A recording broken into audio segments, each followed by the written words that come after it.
প্রিয় এসএসসি পরীক্ষার্থী বন্ধুরা, আজকে ভিডিওতে আমি তোমাদের বাংলা প্রথম পত্রের এমন 20টি প্রশ্ন শেয়ার করব যেখান থেকে আসন্ন এসএসসি পরীক্ষা 2026 তোমরা কমপক্ষে 10টি প্রশ্ন মাস্ট কমন পাবে।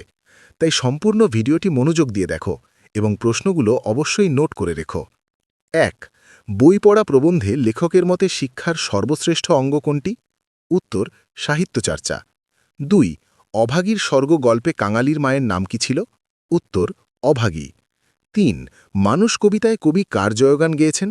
উত্তর, মানুষের। 4. পল্লীজননী কবিতায় পচা পানা থেকে কিসের ঘ্রাণ আসছিল? উত্তর, পচা ও ওলোপানা বা উদ্বাস্তু বা স্যাঁতস্যাঁতে পরিবেশের ঘ্রাণ। 5. বঙ্গবাণী কবিতায় আব্দুল হাকিম কোন ভাষার প্রতি গভীর মমত্ববোধ প্রকাশ করেছেন? উত্তর, বাংলা ভাষা। 6. একাত্তরের দিনগুলি স্মৃতিচারণমূলক রচনায় লেখিকা জাহান্নারা ইমামের বড় ছেলের নাম কি? উত্তর, রুমি। 7. শিক্ষা ও মনুষ্যত্ব প্রবন্ধে লেখক মোতাহের হোসেন চৌধুরী মুক্তির জন্য কয়টি উপায়ের কথা বলেছেন? উত্তর, 2টি। 8. কপোতাক্ষ নদ কবিতাটি কোন ধরনের কবিতা? উত্তর, সনেট বা চতুর্দশপদী কবিতা। 9. নিমগাছ গল্পের ম্যাজিক বাক্য বা শেষ বাক্যটি কি নির্দেশ করে? উত্তর, গৃহকর্ম নিপুণা লক্ষ্মী বউটির দশা। 10. মমতাদি কত টাকা বেতনে কাজ করতে রাজি হয়েছিল? উত্তর, 15 টাকা। 11. রানার কবিতায় রানার কিসের বোঝা পিঠে নিয়ে ছুটছে? উত্তর, খবরের বোঝা। 12. বহিপীর নাটকে তাহেরা কোন চরিত্রের প্রতিকার হিসেবে চিত্রিত হয়েছে? উত্তর, শোষণের বিরুদ্ধে নারী শক্তির প্রতীক। 13. কাকতাড়ুয়া উপন্যাসে বুধাকে? উত্তর, একজন অনাথ ও সাহসী কিশোর মুক্তিযোদ্ধা। 14. শুভা গল্পে শুভার প্রকৃত নাম কি? উত্তর, সুভাষিনী।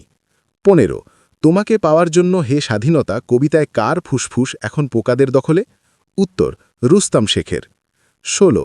পহেলা বৈশাখ প্রবন্ধে বাংলা নববর্ষের মূল সুর কি?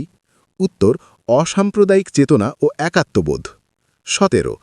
মাটির ভেপু গল্পে দুর্গা অপুর চেয়ে কত বছরের বড় ছিল? উত্তর, 4 বছরের। 18. জীবনসঙ্গীত কবিতায় কবি সংসারকে কি হিসেবে কল্পনা করেছেন?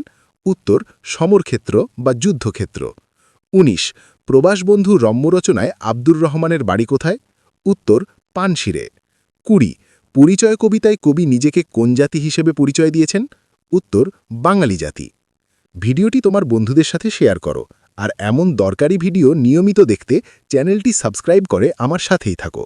তোমার জন্য শুভকামনা রইল।